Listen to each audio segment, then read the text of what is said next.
मरचा में जी दुकान नंबर 3 में मुकेश भाई में मरचा 15 रुपया मरचा में मंडी नो माहौल 15 रुपया नो भाव मरचा में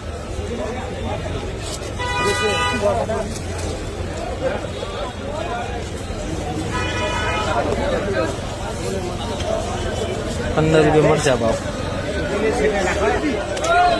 લીલી ડુંગળીમાં જોઈએ તો 5 થી 7 રૂપિયાનો ભાવ છે।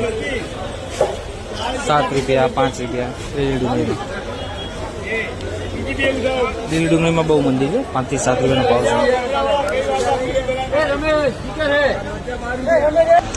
બટાકામાં જોઈએ તો 17 રૂપિયાનો ભાવ છે।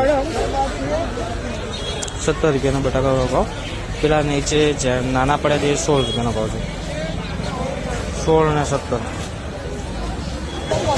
રીંગણ में જોઈએ तो 35 रुपया देसी રીંગણ में 35 रुपया भाव।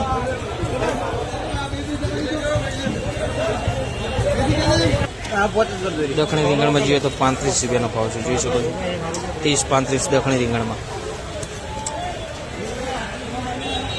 30 થી 35 आसपास भाव है दक्षिणी રીંગણ में। गवार में જોઈએ तो 40 रुपया भाव है। 35-40 आ गवार में 35-40।